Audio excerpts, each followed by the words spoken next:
Di negeri sebesar Indonesia, masih ada anak-anak yang harus mengubur cita-cita karena putus sekolah. Data Susenas 2021 menunjukkan 76% keluarga mengakui bahwa anak mereka putus sekolah karena alasan ekonomi. Di balik angka itu ada begitu banyak cerita. Ada anak yang terpaksa bekerja, ada yang harus menjaga adik agar orang tuanya dapat mencari nafkah, ada pula yang hanya mampu memandang sekolah dari kejauhan.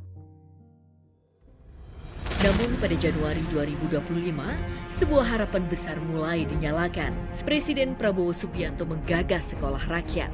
Bukan sekedar sekolah, sebab sejak awal konstitusi telah menitipkan amanat yang sangat jelas.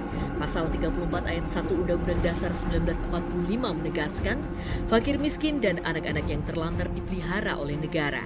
Sekolah rakyat hadir untuk menjalankan amanat itu. Sebuah gerakan untuk memuliakan wong cilik, menjangkau mereka yang selama ini belum terjangkau, dan memungkinkan sesuatu yang sebelumnya dianggap tidak mungkin. Arahan Presiden segera bergerak menjadi kerja nyata. Pada April 2025, tim formatur penyelenggaraan sekolah rakyat dibentuk dengan melibatkan berbagai kementerian dan lembaga. Negara bergerak bersama.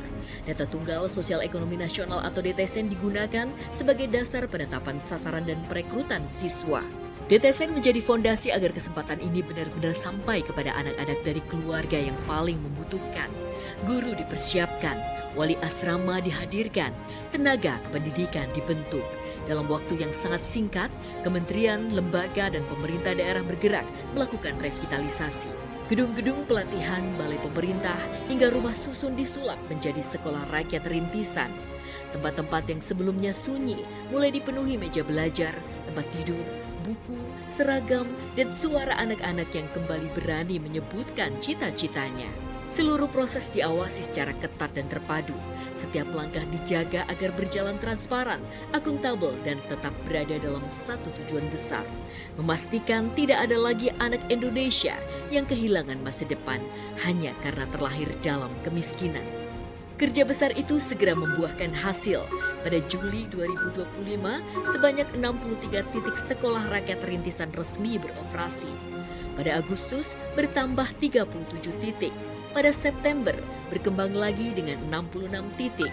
Menjelang akhir tahun, sebanyak 166 sekolah rakyat rintisan telah beroperasi di seluruh Indonesia dan menjadi rumah belajar bagi lebih dari 15.000 anak. Dari Sumatera hingga Papua, dari kota-kota besar hingga wilayah yang jauh dari pusat kesempatan. Di saat yang sama, pembangunan sekolah rakyat permanen terus dikebut. Pada Juni 2026, sebanyak 104 titik sekolah rakyat permanen telah memasuki tahap akhir. Satu persatu gedung berdiri, ruang kelas, asrama, ruang makan, tempat ibadah, fasilitas olahraga, dan ruang kreativitas dipersiapkan untuk menyambut peserta didik baru tahun ajaran 2026-2027. Memasuki fase berikutnya, sekolah rakyat bergerak semakin besar. Pemerintah menyiapkan 178 sekolah rakyat untuk beroperasi secara nasional.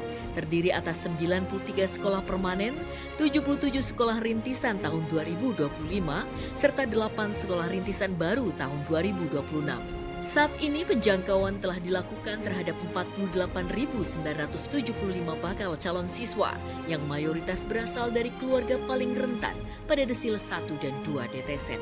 Mereka bukan sekedar angka, mereka adalah anak-anak Indonesia yang selama ini nyaris tak terlihat. Anak tukang becak, anak petani, anak nelayan, anak buruh, anak dari keluarga yang hidup dalam keterbatasan. Kini mereka memiliki tempat untuk belajar, tempat untuk tumbuh. Inilah transformasi besar pendidikan gratis berbasis asrama di Indonesia. Sekolah rakyat sedang mengubah masa depan sebuah keluarga, bahkan sebuah generasi. Hari ini, sekolah rakyat bukan lagi sekedar gagasan. Sekolah rakyat telah berdiri, sekolah rakyat telah hidup, sekolah rakyat telah menjangkau ribuan anak.